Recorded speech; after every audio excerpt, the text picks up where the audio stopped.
Hello everyone, a very very warm welcome to all of you. आप सबका आपकी class में बहुत बहुत स्वागत है। तो चलिए बिना किसी देरी के आज की क्लास को स्टार्ट करते हैं ताकि जल्दी से हमारा ये चैप्टर खत्म हो और हम अपनी नेक्स्ट क्लास में नए चैप्टर के साथ मिलें। तो हमने अपनी लास्ट 2 क्लासेस में पार्ट 1 और पार्ट 2 किया था, जो कि मार्केटिंग रिसर्च के बहुत सारे टॉपिक्स इंक्लूडेड थे, और आज की क्लास में हमारा लास्ट टॉपिक होगा, तो हम उसको पढ़ेंगे। तो जिसने भी पहले 2 पार्ट्स नहीं देखे हैं, जल्दी से उन पार्ट्स को देख लो ताकि आपको ये टॉपिक बहुत अच्छे से समझ आ जाए और आज की क्लास भी।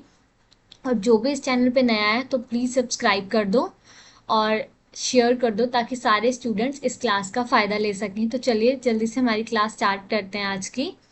तो हमने अपनी लास्ट 2 क्लासेस में जौन से टॉपिक कवर किए थे वो क्या है, what is marketing, what is research, marketing research का whole concept, features and characteristics, needs of marketing research, process of marketing research and types and scope of marketing research. और आज की क्लास का हमारा टॉपिक है limitations and drawbacks of marketing research and MIS. MIS means marketing information system. बच्चों को ये सुनने में MIS थोड़ा इस चैप्टर से डिफरेंट लगता है, लेकिन ये हमारे चैप्टर से बहुत ज़्यादा लिंक है, इसीलिए हम इस टॉपिक को इस चैप्टर के अंदर कवर करते हैं। तो जब हम इस टॉपिक को करेंगे तब मैं आपको बताऊंगी कि कैसे ये टॉपिक है हमारे चैप्टर से मैच करता है, और इसीलिए हम इस टॉपिक को इस क्लास के अंदर कवर करते हैं। तो चलिए हम अपने पहले टॉपिक के साथ इस क्लास को स्टार्ट करते हैं, जो कि है limitations and drawbacks of marketing research. Limitations वो होते हैं कि क्या क्या कमियां हैं हमारी मार्केटिंग रिसर्च के कंसेप्ट में। तो हमें ये क्यों देखना पड़ता है, हमें इसीलिए देखना पड़ता है ताकि जो भी हमारी कमियां हैं हम उनको ध्यान में रख के अगर हम अपनी मार्केटिंग रिसर्च करेंगे तो वो कभी भी गलत नहीं होगी और उसका सोल्यूशन देख पाएंगे। अगर हम अपनी लिमिटेशंस और ड्रॉबैक्स को नहीं देखेंगे तो हम अपनी मार्केटिंग रिसर्च को अच्छे से नहीं कर पाएंगे। तो अपनी मार्केटिंग रिसर्च को अच्छे से कंडक्ट करने के लिए हमें उसकी लिमिटेशन और ड्रॉबैक्स को ध्यान में रख के आगे बढ़ना पड़ता है। तो चलिए देखते हैं वन बाय वन पॉइंट के थ्रू। सबसे पहले हम चार्ट के थ्रू देखेंगे और उसके बाद हम इसको वन बाय वन एक्सप्लेनेशन देखेंगे ताकि हम इस टॉपिक को अच्छे से समझ सकें। तो चलिए, first one is based on estimates, second is lack of adequate funds, and the third one is lack of adequate time, fourth is lack of efficient researcher, and the limitation related to the pre-assumption, and the last is limitation related to the knowledge. तो चलिए one by one जल्दी से इसको explain करते हैं ताकि अच्छे से क्लैरिटी मिल जाए। First one is based on estimates. कैसे बेस्ड ऑन एस्टिमेट्स, जैसे आपने देखा लास्ट क्लासेस में कि जो हम मार्केटिंग रिसर्च करते हैं तो हम किसके ऊपर करते हैं, जो भी हमारी प्रॉब्लम होती है सबसे पहले हम उसको आइडेंटिफाई करते हैं, उसके बाद उसके अंदर फैक्ट्स एंड फिगर्स कलेक्ट करते हैं और उसके बेसिस पे हम एनालाइज करते हैं और इंटरप्रेट करते हैं, मतलब कि हम अपना रिजल्ट निकालते हैं। लेकिन जो भी हमारे फैक्ट्स एंड फिगर्स होते हैं वो पास्ट के या फिर प्रेजेंट के होते हैं, फ्यूचर के तो नहीं होते। हमें तो नहीं पता फ्यूचर में क्या होने वाला है, क्योंकि फ्यूचर अनसर्टेन है और अनप्रिडिक्टेबल है, हमें नहीं पता। हम उसके अकॉर्डिंग फ्यूचर में क्या होने वाला है हम क्या करते हैं, अज्यूम करते हैं और प्रिडिक्ट करते हैं, और उसके अकॉर्डिंग हम अपना एनालाइज करके रिजल्ट निकालते हैं और उसको फॉलो अप करते हैं। फॉलो अप मीन्स हम उसको प्रैक्टिकल फॉर्म में लेके आते हैं। जैसे कि हमने समझा था कि मार्केटिंग रिसर्च ये नहीं है कि हमने पेपर फॉर्म में सिर्फ रिपोर्ट बना ली, लेकिन उसको फॉलो अप भी करना है, मतलब उसको प्रैक्टिकल फॉर्म में लेकर आना है। तो इसीलिए हम क्या करते हैं, अपने पास्ट और प्रेजेंट के जितने भी फैक्ट्स एंड फिगर्स होते हैं उसके अकॉर्डिंग, जितना भी ट्रेंड होता है उसके अकॉर्डिंग हम रिपोर्ट जो होते हैं बनाते हैं, रिपोर्ट्स बनाते हैं और अपनी प्रॉब्लम का सोल्यूशन देखते हैं। लेकिन कभी कभी ऐसा होता है कि फ्यूचर में इतनी अनसर्टेनिटी होने के कारण ऐसे चेंजेस आ जाते हैं जो कि हमारी जो भी हमने रिजल्ट निकाला है और हमने डिसाइड किया था हाँ कि हम इस प्लान के अकॉर्डिंग चलेंगे, ये पॉलिसी अडॉप्ट करेंगे, ये स्ट्रैटेजी को अपनाएंगे अपने बिजनेस के अंदर ताकि हम ग्रो कर सकें, या जो भी हमारा रीज़न रहा है जिसके लिए हमने मार्केटिंग रिसर्च की थी, तो वो कभी कभी क्या होती है फॉलो अप नहीं हो पाते। क्यों? क्योंकि फ्यूचर में ऐसे चेंजेस आ जाते हैं जो कि हमने प्रिडिक्ट ही नहीं किए होते। तो सबसे पहले कभी कभी हम मार्केटिंग रिसर्च के अंदर फ्यूचर को बिना देखे ही हम अपने फैक्ट्स एंड फिगर्स के अकॉर्डिंग रिजल्ट निकाल देते हैं, लेकिन फ्यूचर की अनसर्टेनिटी को कंसीडर नहीं करते।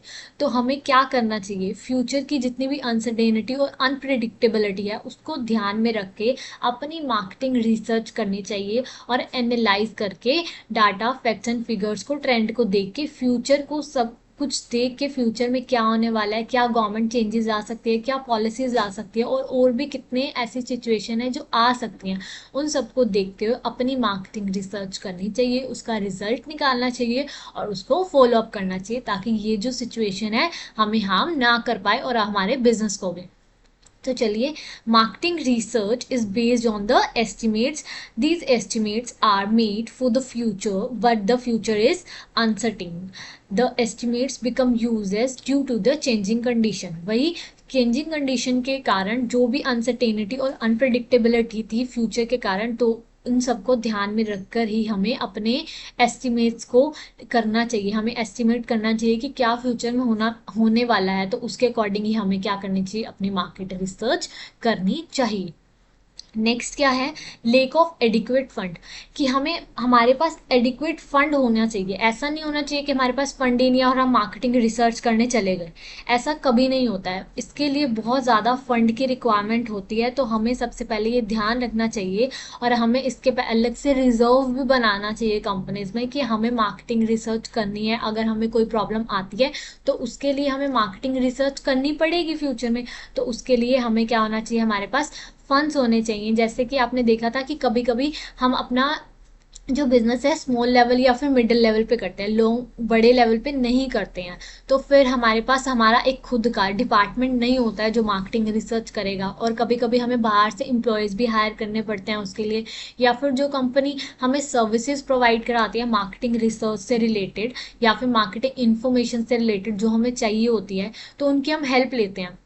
तो हमें वो ऐसे तो प्रोवाइड कर नहीं देगी फ्री में, तो वो हमसे क्या करती है, फीस चार्ज करती है और हम उन्हें फीस देते हैं इन सर्विसेज के बदले। तो हमारे पास फंड्स की रिक्वायरमेंट बहुत ज़्यादा होती है, जो वो फीसेस चार्ज करते हैं वो भी थोड़े इतने ऐसा अमाउंट नहीं होता है जो हम अपने ऐसे ही रिकरिंग नेचर जो हमारा बिजनेस है उसमें से हम दे सकें, लिक्विड फॉर्म में जल्दी से दे सकें। तो हमें क्या करना पड़ता है, इसके लिए बहुत ज़्यादा एडिक्वेट फंड की रिक्वायरमेंट होती है, तो उसको मेंटेन करके रखना पड़ता है। तो इस चीज़ का ध्यान रखना है।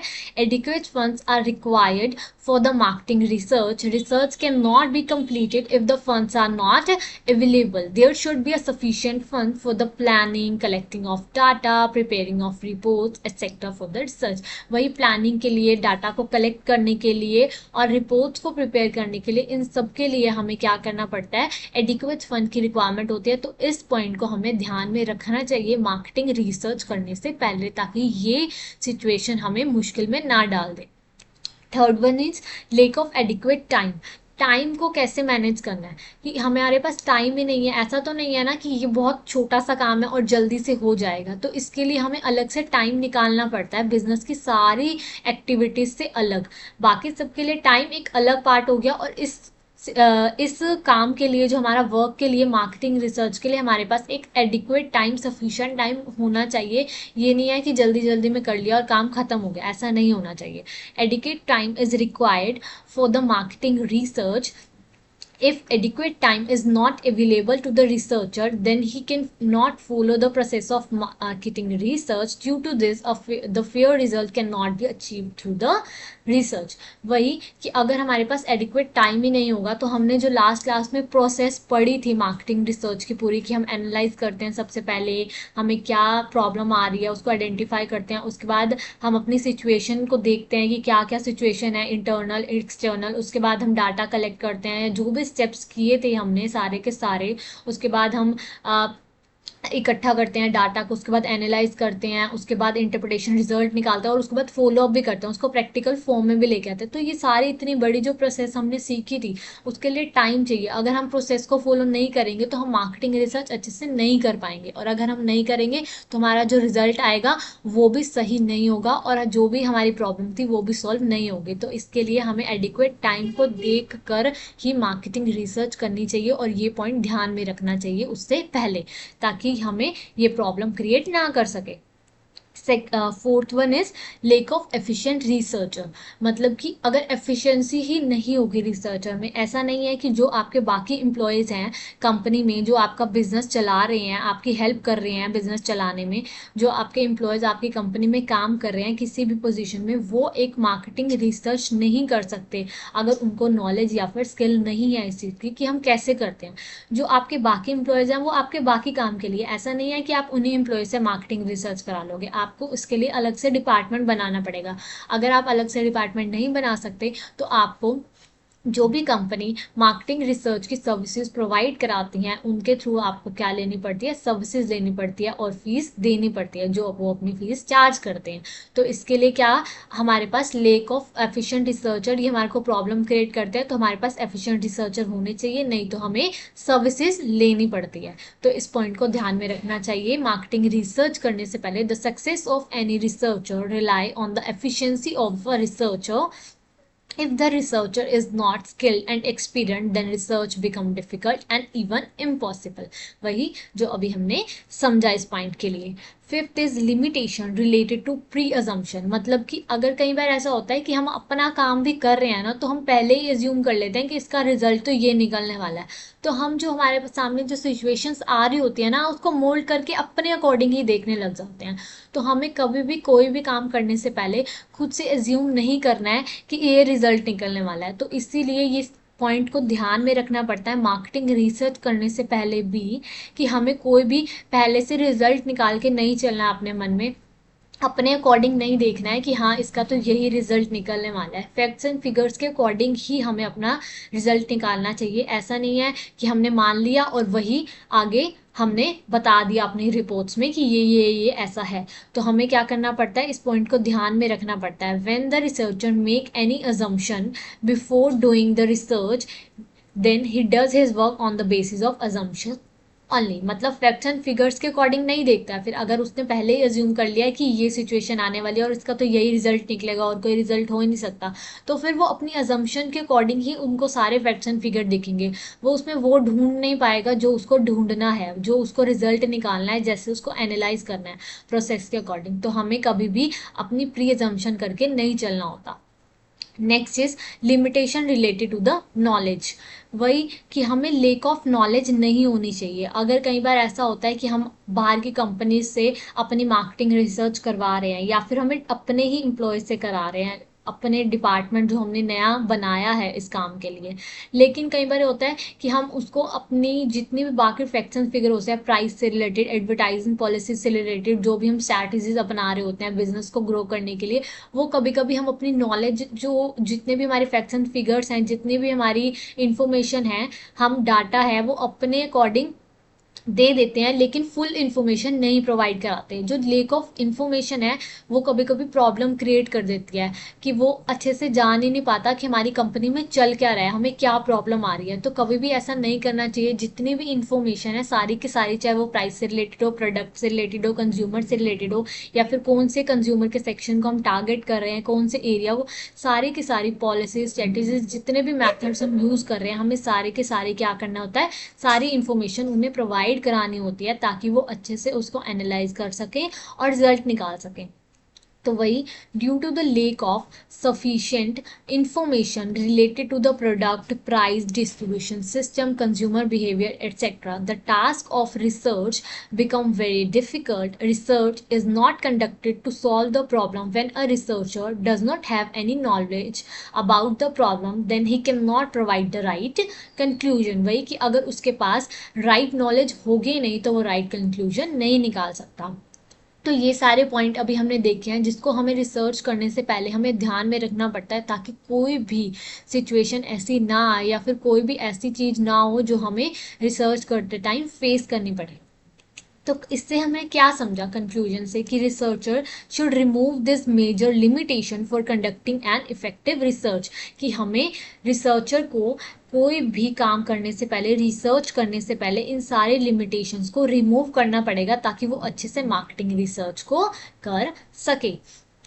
तो हमारा ये टॉपिक खत्म होता है और हमारा आज का लास्ट टॉपिक है मार्केटिंग इंफॉर्मेशन सिस्टम, जिसको हम MIS भी बोलते हैं। MIS की फुल फॉर्म ही है मार्केटिंग इंफॉर्मेशन सिस्टम। मैंने आपको बताया था कि हम इसमें देखेंगे कि कैसे ये जो टॉपिक है हमारे चैप्टर से लिंक करता है। वो ऐसे कि जो MIS है वो एक इतना बड़ा सिस्टम है जिसके अंदर हमारी मार्केटिंग रिसर्च, जो हमने अभी चैप्टर पढ़ा है अपनी लास्ट की 2 क्लासेस में, और अभी जो लिमिटेशन एंड ड्रॉबैक्स इस क्लास में किए हैं, वो सारा का सारा जितना भी बड़ा प्रोसेस है वो सारा का सारा इसके अंदर इंक्लूड होता है, इस सिस्टम के अंदर।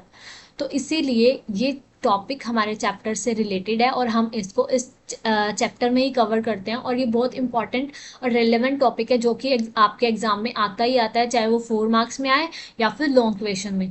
तो इसको जल्दी से कवर करते हैं। तो सबसे पहले हमें देखना है कि what is marketing information system, कि ये है क्या।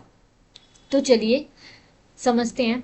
Marketing information system is a planned and organised approach of supply of information to the marketing manager which helps them in making decision in marketing process. It is called a communication process. इसको एक communication process भी बोलते हैं।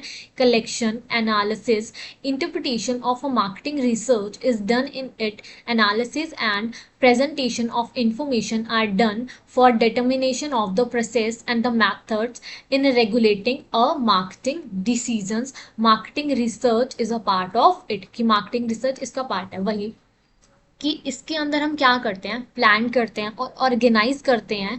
हम अपने जितना भी data होता है उसको कलेक्ट करते हैं, उसको एनालाइज करते हैं, उसके बाद इंटरप्रेट करते हैं, और उसको कम्युनिकेशन प्रोसेस भी बोलते हैं। क्यों? क्योंकि इसके अंदर हमें क्या होता है, इंफॉर्मेशन प्रोवाइड कराई जाती है। कोई भी हमने अपना बिजनेस चला रहे हैं, अगर हमें कोई भी इंफॉर्मेशन चाहिए, चाहे वो प्राइस से रिलेटेड हो, प्रोडक्ट से रिलेटेड हो, या फिर हम कौन सा सेक्शन टारगेट कर रहे हैं, हम कौन से कंज्यूमर, किस एज के कंज्यूमर को टारगेट कर रहे हैं, कौन से एरिया को टारगेट कर रहे हैं, कौन से डिस्ट्रिक्ट, कौन सी सिटीज़ को उसके अंदर, या फिर क्या प्राइस रख रहे हैं, या फिर क्या लेबलिंग है हमारे प्रोडक्ट की, या फिर क्या हम पैकेजिंग को कौन सा मेथड यूज़ कर रहे हैं, कौन सी टेक्निक्स, कौन से स्ट्रैटेजीज को यूज़ कर रहे हैं अपने बिजनेस के अंदर, सारी की सारी मार्केट से रिलेटेड, चाहे वो एडवर्टाइजिंग से रिलेटेड हो या फिर किसी भी पॉइंट या फैक्टर से रिलेटेड, सारी की सारी जो इन्फॉर्मेशन है हमें ये सिस्टम प्रोवाइड कराता है। तभी इसको बोलते हैं मार्केटिंग इन्फॉर्मेशन सिस्टम। हम इसके नाम से ही समझ सकते हैं, मार्केटिंग की इन्फॉर्मेशन प्रोवाइड कराने वाला सिस्टम, जिसमें सारी की सारी इन्फॉर्मेशन हमें प्रोवाइड कराई जाती है, चाहे वो कैसी भी क्यों ना हो। हमें इसके अंदर जो मार्केटिंग रिसर्च का टॉपिक पड़ा है, मार्केटिंग रिसर्च के अंदर हमें कोई भी प्रॉब्लम आती है तो मार्केटिंग से रिलेटेड, तो हम उसके अंदर हम उसको आइडेंटिफाई करके उसका सोल्यूशन ही तो निकालते हैं ना। तो वो जो एक पॉइंट है वो भी इसके अंदर इंक्लूड होता है। तो बाकी सारे काम तो इंक्लूड होते हैं, लेकिन उसके साथ साथ हम इसमें क्या करते हैं, रिपोर्ट प्रिपरेशन का काम भी इसके अंदर इंक्लूड होता है। तो वही कि एक ऐसा ह्यूज और इतना वाइड कंसेप्ट है कि इसके अंदर जो मार्केटिंग रिसर्च का हमने इतना बड़ा टॉपिक पढ़ा है वो भी एक इसके अंदर एक पॉइंट बन के रह गया, मतलब एक छोटा सा पॉइंट जो इसके अंदर इतना बड़ा सिस्टम होने की वजह से। तो आपको समझ आ गया होगा अब कि मार्केटिंग इंफॉर्मेशन सिस्टम एक ऐसा सिस्टम है जो हमें इंफॉर्मेशन प्रोवाइड कराता है हमारे बिजनेस से रिलेटेड। जब भी हमें कोई नीड होती है इंफॉर्मेशन की, चाहे वो हमारे बिजनेस का कोई भी डिपार्टमेंट क्यों ना, उससे सारी रिलेटेड इंफॉर्मेशन इसमें प्रोवाइड कराई जाती है और सारी रिपोर्ट्स बनाई जाती है। जितनी भी एनालिसिस होती है फाइनेंशियल ईयर के एंडिंग में, जितने भी हमारे काम होते हैं वो सारा का सारा इसमें किया जाता है, और सारी की सारी जो रिपोर्ट्स होती हैं इसके अंदर बनाई जाती हैं और प्रोवाइड कराई जाती हैं, ताकि अगर कोई भी कल को हमारे जो मैनेजर्स हैं या बोर्ड ऑफ डायरेक्टर हैं उन्हें कोई भी इंफॉर्मेशन चाहिए, कोई भी डिसीजन लेने के लिए, तो सारी की सारी रिपोर्ट्स जो उन्हें चाहिए होती है, इंफॉर्मेशन चाहिए होती है, डाटा चाहिए होता है, वो सारा का सारा ये सिस्टम हमें प्रोवाइड कराता है, जिसको हम बोलते हैं MIS, जो कि है marketing information system.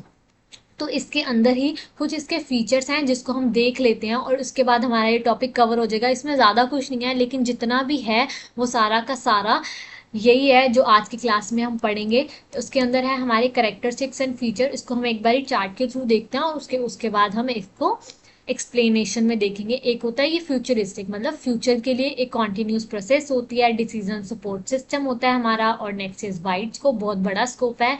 Communication process भी बोलते हैं इसको हम, और सोर्स भी बोलते हैं कि बहुत बड़ा सोर्स है हमारा इंफॉर्मेशन का, यूज़ की जाती है इसमें हमारी सारी की सारी इंफॉर्मेशन, और उसके बाद हम क्या करते हैं, रिव्यू, मतलब रिव्यू भी लिया जा सकता है इससे। तो चलिए वन बाय वन इसको एक्सप्लेन करते हैं ताकि आप अच्छे से समझ सको। तो फ्यूचरिस्टिक, फ्यूचरिस्टिक मतलब कि जो भी फ्यूचर में डिसीजन लेना है उसके अकॉर्डिंग जितनी भी इंफॉर्मेशन है ये हमें क्या करता है, प्रोवाइड कराता है ताकि हम अपने फ्यूचर डिसीजंस को ले सकें। MIS is related to the future, it is can be find through it that in the future what type of information is needed by the marketing manager and how this can be collected। ये वही provide कराता है कि क्या information हमें marketing managers को क्या information चाहिए होगी फ्यूचर में, वो सारी की सारी प्रोवाइड कराता है। और वो क्या करता है, ये कैसे इसके अंदर कलेक्ट की जाएगी, वो सारी की सारी इंफॉर्मेशन भी इसके अंदर होती है कि हमने कहाँ कहाँ से कलेक्ट किया है, कैसे कैसे कलेक्ट किया, और कौन कौन सी इंफॉर्मेशन जो भी इस सिस्टम को लगता है कि फ्यूचर में मैनेजर्स को नीड होगी वो भी ये कलेक्ट करने की कोशिश करता है। Second is continuous process. Continuous process हम बोल सकते हैं क्योंकि MIS एक ऐसा प्रोसेस है जो कभी रुक नहीं सकता, क्योंकि एक बिजनेस को चलाने के लिए हमें डे बाय डे, चाहे वो रिकरिंग नेचर मतलब डे बाय डे जो हम डेली डेली करते रहते हैं, होता रहता है हमारा काम जो लगातार चलता रहता है, तो वो ऐसे काम होते हैं जो डे बाय डे चलते हैं, उन्हें हम रिकरिंग नेचर के बोलते हैं।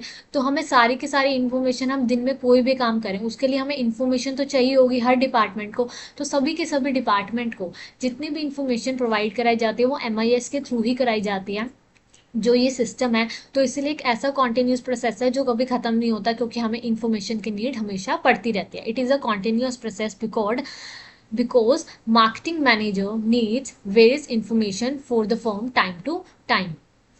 Third is decision support system. Decision support system कैसे है कि अगर हमें ये इंफॉर्मेशन प्रोवाइड कराएगा तो हम इससे डिसीजन भी तो ले सकते हैं ना। हम इंफॉर्मेशन लेते ही क्यों है, डाटा लेते ही क्यों है, ताकि हम अपना जो भी सिचुएशन आ रही है उसके अकॉर्डिंग डिसीजन ले सकें। तो हमें क्या करता है, डिसीजन में सपोर्ट करता है। In present time MIS is not only a data bank, मतलब ये सिर्फ डाटा बैंक नहीं है कि यहाँ पर सिर्फ डाटा हमें कलेक्ट होगा, इसके अंदर हमें क्या मिलती है, इन्फॉर्मेशन भी मिलती है। डाटा और इन्फॉर्मेशन कभी कभी स्टूडेंट सेम समझते हैं, लेकिन ऐसा नहीं होता है। डाटा का मतलब होता है रो फैक्ट्स जो हमने कलेक्ट किया, और इन्फॉर्मेशन का मतलब होता है डाटा के थ्रू उसको प्रोसेस करके जो हमें इन्फॉर्मेशन निकाली जाती है, मतलब रिजल्ट मिलता है, उसको हम इन्फॉर्मेशन बोलते हैं। अब इसके अंदर क्या मिलता है, सिर्फ डाटा बैंक नहीं बोलते, इसके अंदर सिर्फ डाटा नहीं मिलता है। Where collected information is stored in it, इसके अंदर इंफॉर्मेशन भी स्टोर की जाती है और वो भी हमें प्रोवाइड कराई जाती है।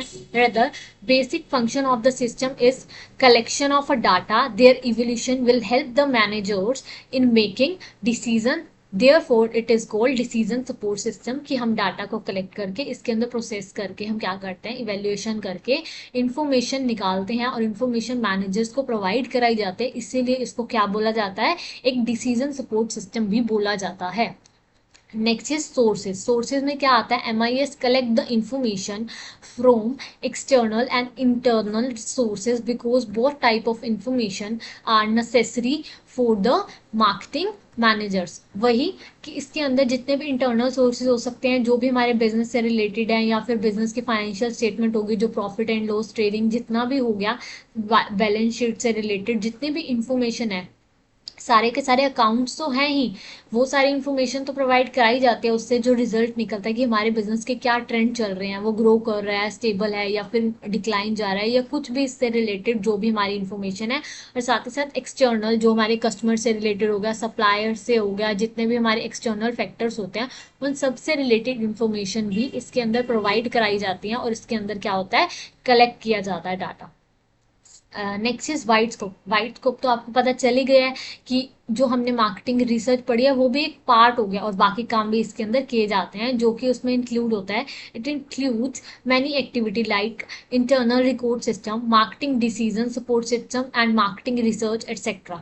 वही इंटरनल जितने भी रिकॉर्डिंग होती है वो सारी के सारी सिस्टम में की जाती है, और सारी की सारी मार्केटिंग डिसीजन जितने भी मार्केटिंग से रिलेटेड डिसीजन लिए जाते हैं उसमें सपोर्ट करता है, वो सिस्टम भी होता है इसके अंदर, और मार्केटिंग रिसर्च से रिलेटेड होता है। और ऐसे ही बहुत सारे सिस्टम होते हैं जो MIS के अंदर इंक्लूड होता है, इसीलिए इसका स्कोप बहुत ज़्यादा वाइड है। यूज ऑफ इम्पॉर्टेंट डिवाइसेस, कि मतलब कि MIS के अंदर ऐसा नहीं है कि हमने पेपर वर्क कर लिया, ये बहुत ही ऐसा वाइड आजकल काम हो गया है MIS का, जो ऐसा सिस्टम बन गया हमारा एक कंपनी के अंदर कि इसके अंदर हमें मैनुअल के साथ साथ इलेक्ट्रॉनिक मशीन जैसे कंप्यूटर, लैपटॉप, इन सब की भी नीड पड़ती है और हम इन सब की हेल्प से हम अपने क्या करते हैं, अपने डाटा को मेंटेन करते हैं। तो वही MIS is in MIS devices like manual machine, electronic machines like computer etc are used. Next is communication process. Communication process कैसे? MIS is a communication process on the basis of which information can be passed quickly from top manager to lower manager and from the lower to the top manager. Information is collected, communicated on horizontal and vertical basis through various communication method. इसके अंदर communication method इसको क्यों बोलते हैं, communication process भी होता है इसके अंदर। टॉप मैनेजर से लेके जो मिडिल लेवल और मिडिल लेवल से लो लेवल तक सारे जितने भी स्टेजेस होते हैं, जो भी हमारी हायरार्की होती है, हायरार्की क्या बोलते हैं, एक फ्लो में या तो ऊपर से नीचे या फिर नीचे से ऊपर जाना, तो उसको हम हायरार्की बोलते हैं। बिजनेस में जितने भी डिपार्टमेंट्स होते हैं हायरार्की के अकॉर्डिंग ही उसमें क्या होता है, इंफॉर्मेशन का फ्लो होता है ऊपर से नीचे, टॉप लेवल से लो लेवल तक या लो लेवल से टॉप लेवल तक, या फिर हम हॉरिजॉन्टल वे में भी बोल सकते हैं या फिर वर्टिकल वे में। सारी की सारी जो इंफॉर्मेशन की प्रोसेसिंग होती है वो इस इंफॉर्मेशन के थ्रू, इंफॉर्मेशन सिस्टम के थ्रू आती और जाती है। तो इसके अंदर सारी की सारी इंफॉर्मेशन जितने भी मैनेजर्स को जहां से जहां तक चाहिए होती है सारी प्रोवाइड कराई जाती है एक प्रोसेस के थ्रू। तो इसके अंदर इसीलिए हम इसको कम्युनिकेशन मेथड भी बोलते हैं। Last is review. Review, time to time reviewing of MIS is essential so that information can be collected according to the necessity of organization. मतलब time to time review देखा जाता है कि क्या क्या क्या इंफॉर्मेशन है जो कि ज़रूरी हो सकती है हमारे एक बिजनेस के लिए। तो MIS क्या करता है, उसके अकॉर्डिंग अपने जो डाटा है कलेक्ट करता है और उसको एनालाइज करके इंटरप्रेट करके इंफॉर्मेशन कलेक्ट करता है और रिपोर्ट्स बनाता है ताकि जब भी नीड हो हम अपने बिजनेस को प्रोवाइड करा सकें। तो इसके अंदर जितने भी हमने फीचर्स पढ़े आपको समझ आ गया होगा कि MIS का क्या रोल रहता है हमारे बिजनेस के अंदर। तो ये एक बहुत बड़ा इंपॉर्टेंट टॉपिक है जिसको आपको हमें कवर करना था, जो कि आज की क्लास में हमने कवर कर लिया है। और इससे रिलेटेड जितने भी टॉपिक्स थे इस चैप्टर से रिलेटेड हमारी लास्ट क्लास में कवर हो चुके हैं और आज की क्लास हमारी लास्ट क्लास थी। और नेक्स्ट क्लास में हम अपने नए चैप्टर के साथ मिलेंगे और जितना भी मार्केटिंग इंफॉर्मेशन सिस्टम में जो भी इम्पोर्टेंस है वही इम्पोर्टेंस इसकी बनेगी जो एक मार्केटिंग रिसर्च की भी थी। क्यों? क्योंकि मार्केटिंग रिसर्च इसका एक पार्ट है, तो जो इसकी इम्पोर्टेंस होगी वो उस जो मार्केटिंग रिसर्च की इम्पोर्टेंस थी वो भी इसका पार्ट बन जाएगी। तो ये सारा हमारा जो कंसेप्ट था आज की क्लास में हमने कर लिया है। तो आज के लिए बस इतना ही। Thank you so much.